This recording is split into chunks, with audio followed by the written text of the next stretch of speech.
નમસ્કાર. હું જ્યારે વર્ષ 2005થી શૈક્ષણિક કાર્યની સેવામાં જોડાયો ત્યારથી એક પ્રશ્ન સતત મૂંઝવતો હતો. આ પ્રશ્ન એટલે વિદ્યાર્થીઓને ભણાવેલું યાદ રહેતું નથી.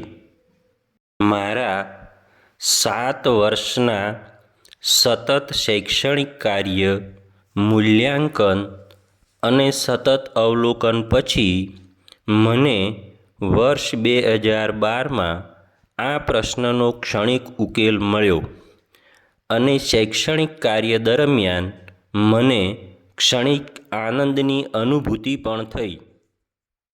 ત્યારથી લઈને મેં દર વર્ષે આ પ્રમાણે શૈક્ષણિક કાર્ય કરવાની શરૂઆત કરી. જે મુદ્દાને આ વર્ષના ઇનોવેશનમાં મેં પસંદ કર્યો છે. ધોરણ 9ના વિદ્યાર્થીઓનો વર્ગ પસંદ કરવામાં આવે છે.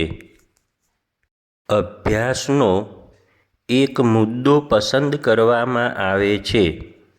આ મુદ્દો વિદ્યાર્થીઓને ભણાવી, બરાબર સમજાવી પછી યાદ રાખવાનું કહેવામાં આવે છે. 1 અઠવાડિયા પછી વિદ્યાર્થીઓનો ટેસ્ટ લેવામાં આવે છે. ટેસ્ટ લીધા પછી ફરી એ જ મુદ્દો બરાબર સમજાવી યાદ રાખવાનું કહેવામાં આવે છે.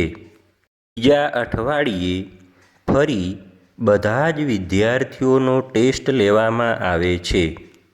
બીજા અઠવાડિયાના ટેસ્ટ પછી ફરીથી આ જ મુદ્દો સમજાવી બધા જ વિદ્યાર્થીઓને યાદ રાખવાનું કહેવામાં આવે છે.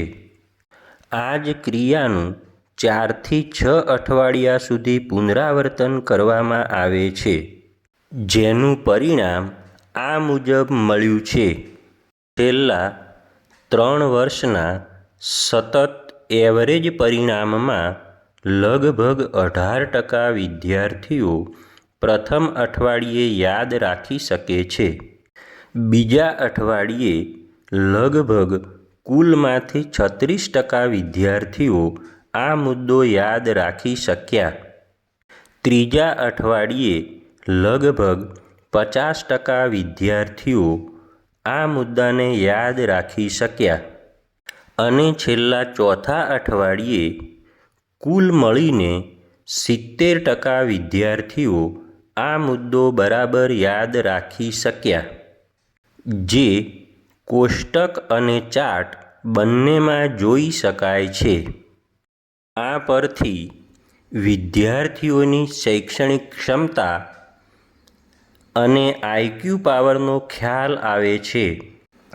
વિદ્યાર્થીઓની શૈક્ષણિક ક્ષમતા અને આઈક્યુ પાવર જાણીને શૈક્ષણિક કામ કરવામાં આવે તો વિદ્યાર્થીઓની યાદ રાખવાની ક્ષમતામાં નોંધપાત્ર વધારો થાય છે. વિદ્યાર્થીઓની દરેક વિષયમાં શૈક્ષણિક ક્ષમતા કે આઈક્યુ પાવર જાણ્યા સિવાય દરરોજ ઘણા બધા મુદ્દા ભણાવવાથી તેની માનસિક શક્તિને ઘણું બધું નુકસાન થઈ શકે છે.